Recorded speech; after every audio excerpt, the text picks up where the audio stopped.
Hello friends, ಎಲ್ರಿಗೂ ನಮಸ್ಕಾರ. ಅತ್ತೆ ಯಾವತ್ತೂ ತಾಯಿ ಆಗೋಕ್ಕೆ ಸಾಧ್ಯ ಇಲ್ಲ. ಈ ಮಾತು ಏನಕ್ಕೆ ಹೇಳ್ತಾ ಇದ್ದೀನಿ ಅಂತ ಈ ವಿಡಿಯೋ ಕೊನೆವರೆಗೂ ನೋಡಿ ನಿಮಗೆ ತಿಳಿಯುತ್ತೆ. ನಿಮ್ಮ ಪ್ರೀತಿಯ ಕನ್ನಡತಿ ಚಾನಲ್ಗೆ ಸ್ವಾಗತ. ಇದು ಸಂಡೇ ಮಿನಿ ವ್ಲಾಗ್. ಇವತ್ತು ನಾವು ಗುಲ್ಬರ್ಗಾದಲ್ಲಿರೋ ವೈಷ್ಣವಿ ಟೆಂಪಲ್ಗೆ ಹೋಗಿದ್ವಿ. ಮಕ್ಕಳೆಲ್ಲ ಮನೆಯಲ್ಲಿ ಒಂದು ತಿಂಗಳಾಯಿತು ಎಲ್ಲಿ ಹೊರಗಡೆ ಹೋಗಿಲ್ಲ ಅಂತ. ಅದು ನೋಡಿಲ್ಲ, ನಾವು ಫಸ್ಟ್ ಟೈಮ್ ನೋಡೋಕ್ಕೆ ಹೋಗಿದ್ವಿ. ಹಾಗಾಗಿ ಇಲ್ಲೇ ಹೋಗೋಣ ಅಂತ ಇಲ್ಲೇ ಹೋಗಿ ನೋಡ್ಕೊಂಡು ಬರೋಕ್ಕೆ ಹೋಗಿದ್ವಿ. ಹೋಗೋಷ್ಟರಲ್ಲಿ 12:30 ಆಗಿತ್ತು. ನಾವು ದೇವಸ್ಥಾನಕ್ಕೆ ಹೋಗ್ಲಿಕ್ಕೆ 1 ಗಂಟೆ ಆಯಿತು. 1 ಗಂಟೆಯಿಂದ ಸ್ವಲ್ಪನೂ ಲೇಟ್ ಮಾಡಲಿಲ್ಲ. ಹಾಗೆ ಗುಡಿ ಒಳಗೆ ಹೋಗಿ ದರ್ಶನ ಮಾಡ್ಕೊಂಡ್ವಿ. ಫೋನ್ ಅಲೋ ಇರಲಿಲ್ಲ ದೇವಸ್ಥಾನದಲ್ಲಿ, ಹಾಗಾಗಿ ಹೊರಗಡೆನೇ ಇಟ್ಟು ಹೋಗಿದ್ವಿ.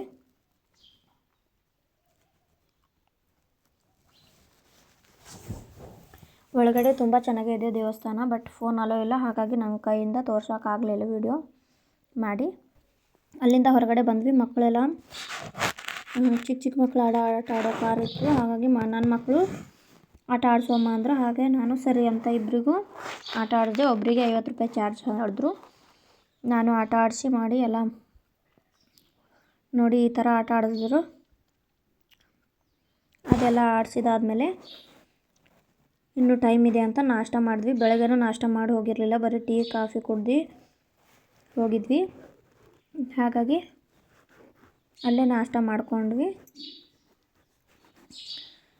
ಬಸ್ಸು 2:30 ಬರೋದಿತ್ತು. ಇವತ್ತು ಲೇಟ್ ಆಯಿತು, 3 ಗಂಟೆಗೆ ಬಂತು. ಹಾಗೆ ಒಂದು ಅರ್ಧ ಅವರ್ ಕಾಯಿದ್ವಿ. ಕಾದಾದ್ಮೇಲೆ ಬಸ್ ಬಂತು. ಬಸ್ನಲ್ಲಿ ಕುಂತು ಸೀಟು ಸಿಗಲಿಲ್ಲ. ಸ್ವಲ್ಪ ನಿಂತ್ಕೊಂಡ್ವಿ. ಆಮೇಲೆ ಮುಂದ್ಗಡೆ ಒಂದು ಸ್ವಲ್ಪ ಜನ ಹೇಳಿದ್ರು. ಆಮೇಲೆ ಸೀಟ್ ಸಿಗ್ತು, ಕುಂತ್ಕೊಂಡು ಬಂದ್ವಿ. ಬರೋಷ್ಟರಲ್ಲಿ ನಮ್ಮ ಹೊಲದಲ್ಲಿ ಗೋಧಿ ರಾಶಿ ಮಾಡ್ತಾಯಿದ್ರಂತೆ. ಮನೇಲಿ ಯಾರೂ ಇರಲಿಲ್ಲ, ಬೀಗ ಹಾಕೊಂಡು ಹೋಗಿದ್ರು. ನಾವು ಹೋಗಿ 1 ಅವರ್ ಕುಂತ್ವಿ. ಹೊಲದಲ್ಲಿ ಕೆಲಸ ಮಾಡೋ ಹುಡುಗನೂ ಬಂದ ನೋಡ್ದ, ಬಟ್ ಕೀಲಿ ಮಾತ್ರ ತಂದು ಕೊಡಲಿಲ್ಲ. ನೋಡಿ ಕೀಲಿ ಹಾಕಿದೆ ಇದೆ. ಅದಕ್ಕೆ ಮಕ್ಕಳಿಗೆಲ್ಲ ಮನೆ ಮುಂದೆ ಜಾಸ್ತಿ ಜನ ಮಕ್ಕಳು ಆಟ ಆಡ್ತಾರೆ. ಹಾಗಾಗಿ ನಾನು ಸರಿ ಅಂತ ನನ್ನ ಮಕ್ಕಳ ಜೊತೆ ಆಟ ಆಡಿಸಿ ಹೊರಗಡೆನೇ ಇದ್ದೆ. ಮಕ್ಳಿಗೆ ಬಿಟ್ಟು ಹೊಲಕ್ಕೆ ಹೋಗಿ ಕೀಲಿ ತರ್ಲಿಕ್ಕಾಗಲ್ಲ, ಹಾಗಾಗಿ ಮಕ್ಕಳ ಜೊತೆನೇ ಇದ್ದೆ.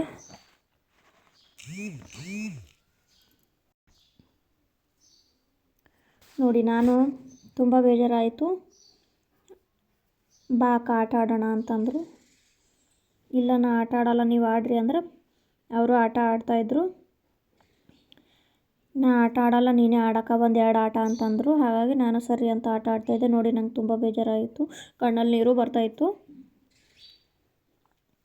ಆದರೂ ಪರವಾಗಿಲ್ಲ ಅಂತ ಆಟ ಆಡ್ಕೊಂಡು ನಕ್ಕೊಂಡು ನನ್ನ ಮಕ್ಕಳ ಮುಂದೆ ಚೆನ್ನಾಗೇ ಇದ್ದೆ. ನಮ್ದೆಷ್ಟು ಕಷ್ಟ ಇದ್ದರೂ ಮಕ್ಕಳಿಗೆ ಹೇಳ್ಬಾರ್ದು, ಹಾಗಾಗಿ ನಾನು ಹೇಳಿಲ್ಲ. ಆಟ ಎಲ್ಲ ಆಡಿದ್ವಿ. ನಾನು ಒಂದೇ ಆಟ ಆಡಿದ್ದು. ನನ್ನ ತಾಯಿ ಚಿಕ್ಕ ವಯಸ್ಸಲ್ಲೇ 5 ವರ್ಷದ ಇದ್ದಾಗ ತೀರ್ಕೊಂಡಿದ್ರು. ಹಾಗೆ ನಮ್ಮ ಅತ್ತೆ ಅಂತ ಯಾವಾಗಲೂ ಅಂದಿರಲಿಲ್ಲ, ಅವ್ವನೇ ಅಂತ ಇದ್ದೆ. ಬಟ್ ಇವತ್ತೇನೋ ಒಂಥರ ನನ್ನ ತಾಯಿನೂ ಇರಬೇಕಿತ್ತು ಅಂತ ಅನ್ನಿಸ್ತು. ಹಾಗಾಗಿ ನಿಮ್ಮ ಮುಂದೆ ಶೇರ್ ಮಾಡ್ಕೊಂಡ. ಮಕ್ಕಳೇ ಆಟ ಆಡಿ ತುಂಬ ಹಸುವಾಗಿತ್ತು. ಹಾಗಾಗಿ ಅವರು ಮನೆಯಲ್ಲಿ ಮಾವಿನಕಾಯಿ ಸೀಸನ್ ಇತ್ತಲ್ಲ, ಇವಾಗ ಮಾವಿನಕಾಯಿ ತಿಂತಾಯಿದ್ರು. ನನಗೂ ಕೊಟ್ಟರು, ನಾನು ತಿಂದೆ. ಸ್ವಲ್ಪ ಹುಳಿ ಜಾಸ್ತಿನೇ ಇತ್ತು. ಆಟನೂ ಆಯಿತು.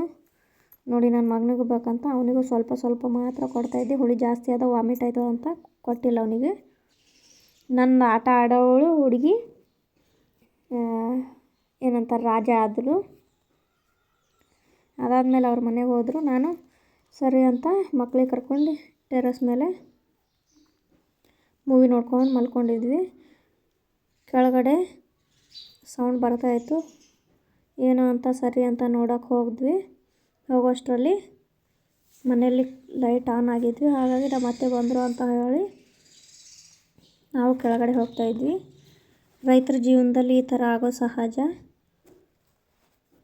ಹಾಗೆ ನನಗೂ ಆಗ್ಯದ, ನಿಮಗೂ ಆ ಥರ ಯಾರ್ಯಾರಿಗಾಗ್ಯದ ಹೇಳ್ರಿ, ಕಮೆಂಟ್ ಮಾಡಿ ತಿಳಿಸಿ. ಮಳೆ ಬರ್ತಾಯಿತ್ತು. ಹಾಗಾಗಿ ಮತ್ತೆ ಬಿಟ್ಟರೆ ಮಳೆ ಮತ್ತೆ ಸ್ಟಾರ್ಟ್ ಆಗುತ್ತಂತ ಬಹುಶಃ ಕೀಲಿ ಕೊಟ್ಟು ಕಳಿಸಿಲ್ಲ ಅಂತ ಅನ್ಕೋತೀನಿ, ಇಲ್ಲ ರಾಶಿ ಆಗೋ ನೆನಪಾಗಿಲ್ಲ ಅನ್ಕೋತೀನಿ ಅಷ್ಟೇ. ತಾಯಿ ಆಗಿದ್ದರೆ ಎಷ್ಟೇ ಕಷ್ಟ ಇದ್ದರೂ ಬಿಟ್ಟು ನನ್ನ ಮಗಳು ಮಕ್ಕಳು ಬಂದಾಳ ಅಂತ ಬರ್ತಾಯಿದ್ರು ಅಂತ ಒಂಥರ ಫೀಲ್ ಆಯಿತು.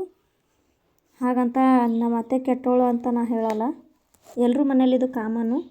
ರೈತರ ಮನೇಲಂತೂ ಇದು ಸಹಜ, ಯಾಕೆಂದರೆ ಜಮೀನು ನೋಡಲ್ಲ ಮನೇಲಿ ನೋಡಲ್ಲ ಅಂತ ಒಂಥರ ಕಷ್ಟ ಇರುತ್ತೆ, ಮಳೆ ಹೇಳೋಕ್ಕಾಗಲ್ಲ.